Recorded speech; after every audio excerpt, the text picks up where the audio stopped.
ने कहा वो उसकी अपनी राय है जिसकी पुष्टि नेशन न्यूज इंडिया नहीं करता। धन्यवाद।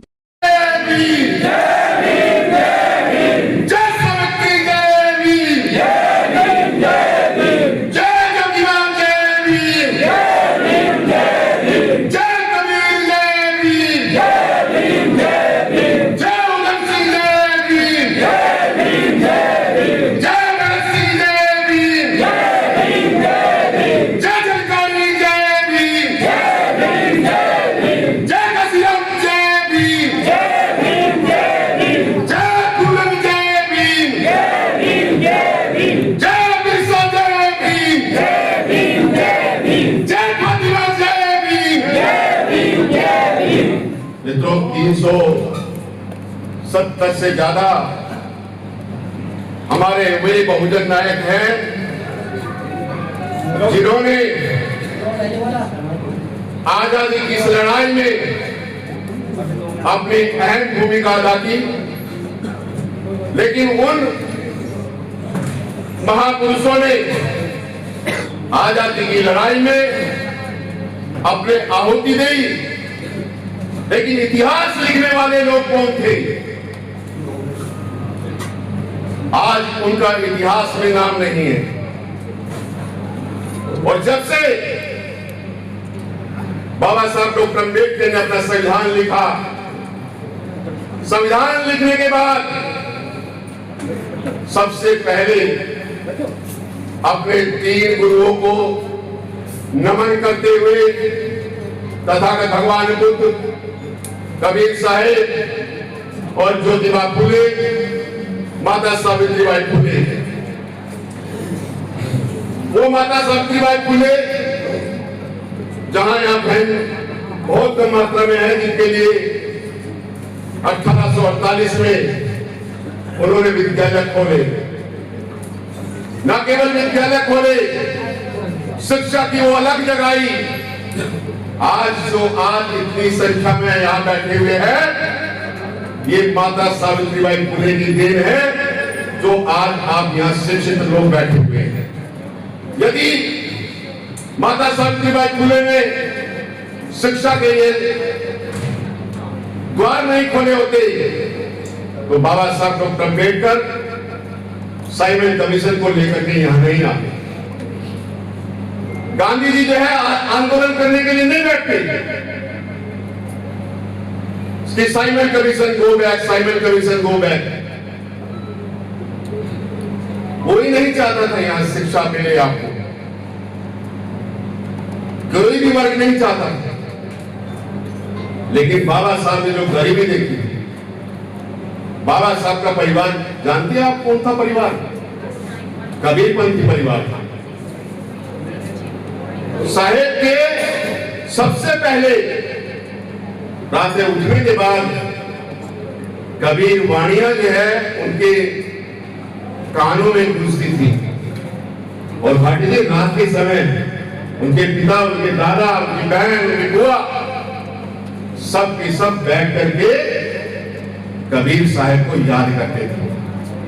इसलिए जो है वो जो भाव आया है बंधुत्व का, समता का, समानता का, ये सब का सब जो है तथागत भगवान बुद्ध और कबीर साहब से मिला।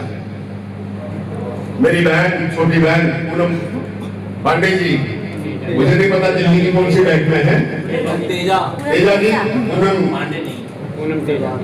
पूनम तेजा जी जो है, मैं तमाम बैंक में जाता हूँ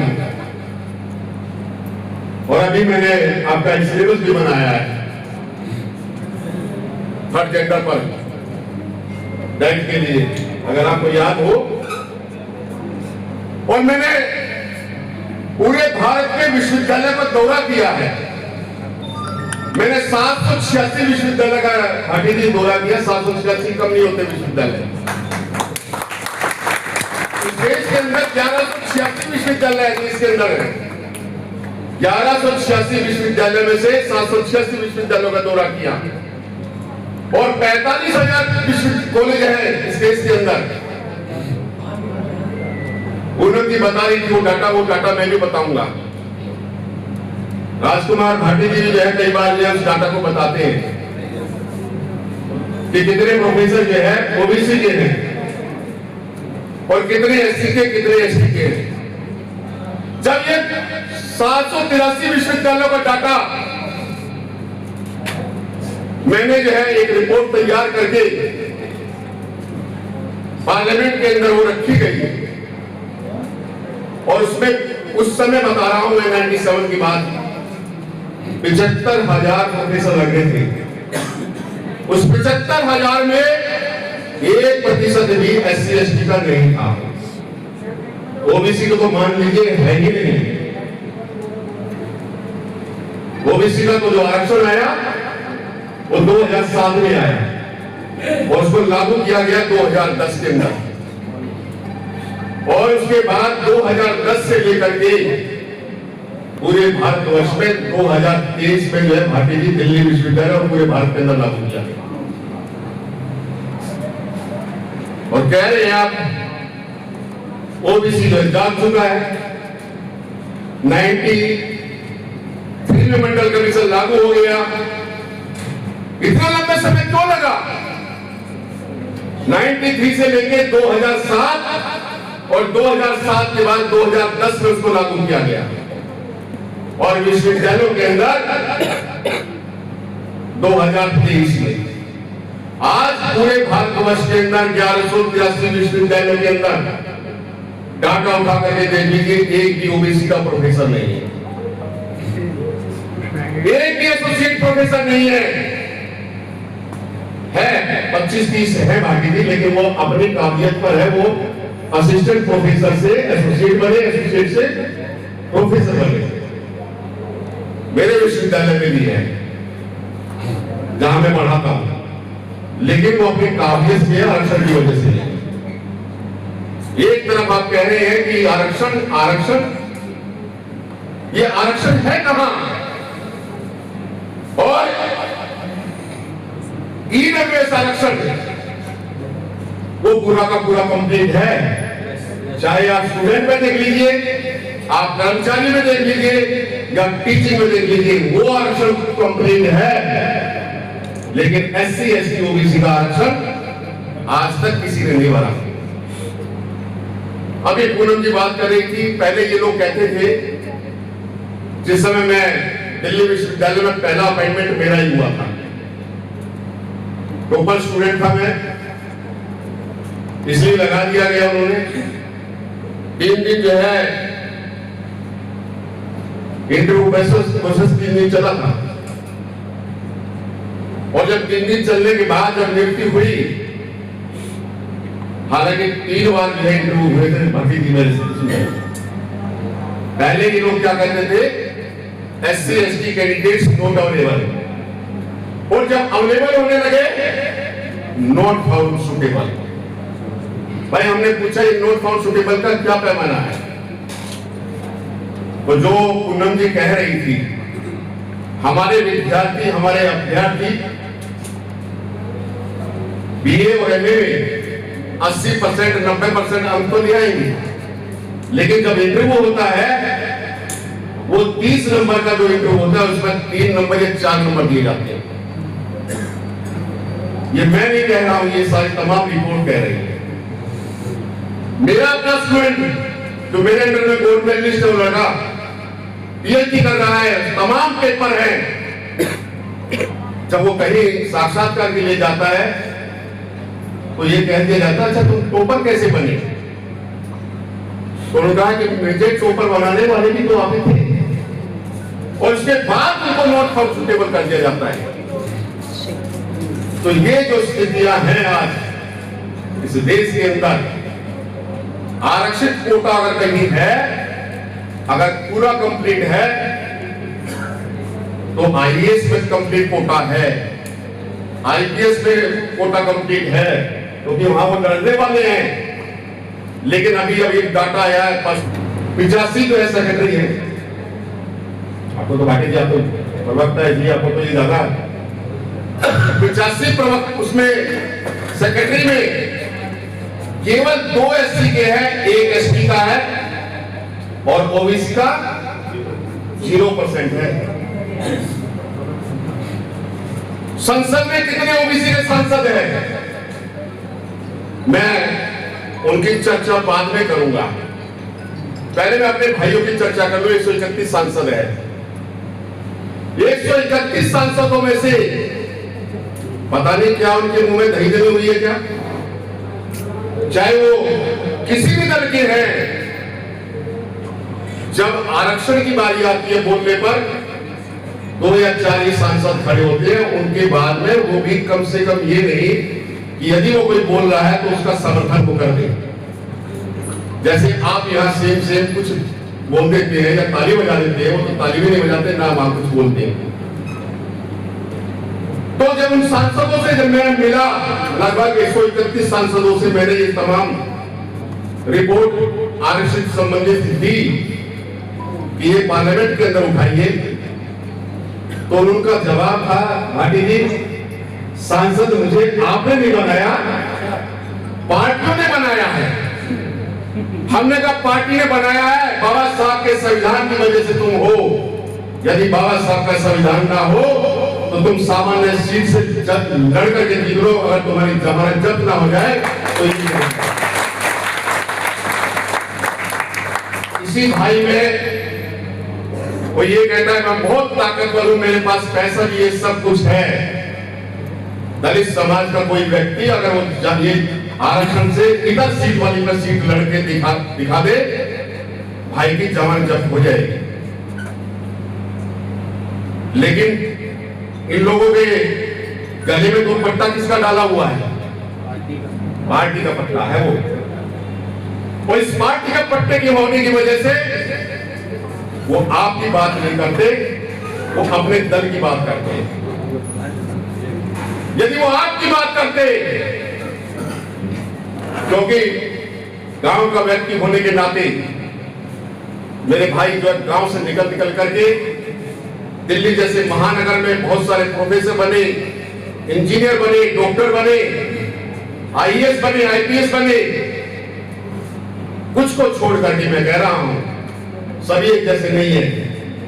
वो अपने गांव तक नहीं जाते और अपनी जातियां जो है उन्होंने बदल ली। उनकी एक नई जाति है नव ब्राह्मणवाद। एक नया शब्द जो है मेरा, ये मैंने 2010 में आर्टिकल लिखा था, दलितों में पनपता नव ब्राह्मणवाद। ये नव ब्राह्मणवाद क्या है? ये नव ब्राह्मणवाद वो है अपने नाम के आगे कोई गौतम लिख रहा है, कोई सहरावत लिख रहा है, कोई अहलावत लिख रहा है, कोई दरिया लिख रहा है, कोई कुछ लिख रहा है। अपनी जाति भी उसने छुपा ली है गांव से आकर के या शहर में। अगर मैं वहां जाऊं और मुझे पता चले कि ये मेरा भाई है, तो वो मेरा भाई नहीं है। वो क्यों नहीं है? क्योंकि उसने अपना नाम जो है, अपना सरनेम बदल लिया है। वो आधे जाट बन गए हैं, आधे ब्राह्मण बन गए हैं, आधे बनिया बन गए हैं। शेड्यूल कास्ट तो रहे नहीं। शेड्यूल कास्ट सिर्फ उसके लिए, वो जॉब के लिए, नौकरियों के लिए, नौकरी पाने तक के लिए है। और जब नौकरी मिल गई तो उसके बाद गांव में और जब जाते तो फलाने का आ गया आदमी, जब कुछ भी हो, पार्टी साहब आप भी जाते हो तो लोग कहते हैं कि ये फलाने का आ गया। बाग साहब आप भी जाते हो, चाहे यहाँ सुप्रीम कोर्ट में आप कितने बड़े वकील क्यों ना हो, जब गांव में जाते हो तो हमारी औकात पता चलती है हम कौन है। ये सच्चाई है। एक अनपढ़ भी जो है हमें अपने उससे नाम से पुकारता है। अभी तक जिसकी चर्चा पूनम जी भी कर रही थी, छत्रपति साहू जी महाराज की, 124 साल पहले आरक्षण मिल गया। उस व्यक्ति ने 124 साल पहले आरक्षण दिया। आज उस आरक्षण को हम बचा नहीं पा रहे। हमें नहीं चाहिए ऐसा आरक्षण। हम बात करेंगे रिप्रेजेंटेशन की, अपने प्रतिनिधित्व की। मित्रों, मैं जिस विश्वविद्यालय से आता हूं, मेरे SC ST OBC के सामान्य वर्ग से ज्यादा विद्यार्थी जो है गोल्ड मेडलिस्ट लेकर के आते हैं। सामान्य वर्ग से ज्यादा उनको दबाया गया है। अब जब वो आ रहे हैं तो उनकी सीटें कम कर दी गई है। जहां सीटें जो है 400 थी, आज वो 250 या 150 सीटें हो गई है। जब मैं खुद पढ़ता था 81 के अंदर, 81 में जो है हंसराज कॉलेज में मैं पढ़ता था, तो उस समय सीट जो है 50 थी, आज भी 50 ही सीटें है। ईडब्ल्यूएस ओबीसी के आरक्षण के बाद कुछ सीटें बढ़ी है, अदरवाइज कुछ सीटें भरी नहीं गई है। यहाँ प्रवक्ता है भाटी साहब, मैं आपका सम्मान भी करता हूं और इस चीज को आप उठाएं। अभी पूरे विश्वविद्यालयों में एडमिशन चल रही है पूरे भारत के अंदर। एससी एसटी का सर्टिफिकेट तो जो है मान्य है, लेकिन ओबीसी का सर्टिफिकेट 1 साल तक मान्य है। आप कोशिश करें, लगभग पिछले साल भी हमारी 10 से 11,000 सीटें खाली रह गई थी दिल्ली विश्वविद्यालय के अंदर। बहुत कोशिश करने के बाद मैं 2 बार एकेडमिक काउंसिल का मेंबर रहा। अपने समय में मैंने पूरी सीटें भरा दी, लेकिन अब जब मैं बाहर हूं, मैं बाहर सड़क पर लड़ सकता हूं, लेकिन अंदर तो मेरे भाई लड़ सकते हैं। लेकिन क्या कारण है कि मेरे ओबीसी के भाई, जहां एकेडमिक काउंसिल में कोई रिजर्वेशन नहीं है, लेकिन कोटे से ज्यादा लोग हैं, बावजूद उसके वो उस चीजों को नहीं उठा पा रहे। क्यों? क्योंकि सबको पद चाहिए, बड़ा बड़ा पद। किसी को प्रिंसिपल बनना है, किसी को डीन बनना है, किसी को डायरेक्टर बनना है, इसलिए वो हमारी बात नहीं करते। वो बात किसकी करते हैं? वो बात उनकी करते जो उनके साथ है, जो उनके ये है हमारा। कोई आप ये कहे कि एससी एसटी का व्यक्ति आपका अपना है, कोई नहीं है। सबसे पहले टांग अगर खींचेगा तो मेरा भाई मेरी ही खींचेगा। कोई जो है पंडित जी नहीं आएगा, कोई लाला जी नहीं आएगा, कोई राजपूत नहीं आएगा। मेरी टांग खींचने वाला सबसे पहले मेरा भाई आएगा कि ये आगे बढ़ जाए। कोई दूसरे नहीं खींचता है। मेरा तो कोटा कंप्लीट है ही। जैसा कि ईडब्ल्यूएस 10% है, ये 10% पूरा का पूरा फेक है भाटी जी, पूरा फेक है। मेरे पे हमले हुए कई बार इस तरह के, बात सब बताएंगे वो। जब मैंने इन सर्टिफिकेटों की जांच कराई, आज भी जांच करा लीजिए पूरे भारत के अंदर, मैं दावे के साथ कहता हूं ओबीसी में भी, एससी में भी और ईडब्ल्यूएस में भी बहुत सारे 40 सर्टिफिकेट मिलेंगे। जो असली हकदार है, जिसको वास्तव में चाहिए, उसको तो आरक्षण मिल ही रहा है। और जो थोड़ा सा ताकतवर है, जिसके पास सारी सुख सुविधाएं हैं, वो उस आरक्षण का लाभ ले रहा है। ये आरक्षण है, इसलिए आरक्षण, हमें ऐसा आरक्षण नहीं चाहिए। हमें तो रिप्रेजेंटेशन चाहिए। मेरे 4 विद्यार्थी अगर वो टॉपर बनते हैं, रिजर्व कैंडिडेट है, लेकिन उनको गणना उनकी जो है रिजर्व में होगी, सामान्य में क्यों नहीं होनी चाहिए? इसके लिए कोई नहीं लड़ता है। हमें लड़ाई ये लड़नी चाहिए कि हमारे विद्यार्थी जो इतने योग्य हैं, तो और एक और मैं आपको बता दूं, आयोग है उत्तर प्रदेश में भी, हरियाणा में भी, हर जगह आयोग है, लेकिन प्रिंसिपल, डायरेक्टर, रजिस्ट्रार और वाइस चांसलर, हमारे वाइस चांसलर 10 भी नहीं है पूरे भारतवर्ष के अंदर 1186 विश्वविद्यालय में से। अब सोचिए 1186 विश्वविद्यालय में से हमारे 10 वाइस चांसलर नहीं है, और फिर भी आप ताली बजाते हैं जब कोई वो होता तो। क्यों? अरे जितनी बड़ी बड़ी पोस्टें हैं, उनका प्रतिनिधित्व करने वाले तो वही लोग हैं। मेरा 3 विश्वविद्यालयों के अंदर कुलपति का नाम गया, और पता चलने के बाद तीनों जगह से सबसे पहले नाम काट दिया। अच्छा यही है? क्यों नहीं? हमारे अंदर योग्यता है, योग्यता भाटी जी उनसे ज्यादा हमारे अंदर है, साक्षात्कार करा उनसे, लेकिन मेरे नाम के पीछे वो लिखा हुआ है, इसलिए मेरी योग्यता नहीं है। पहली क्लास से लेकर 12वीं क्लास तक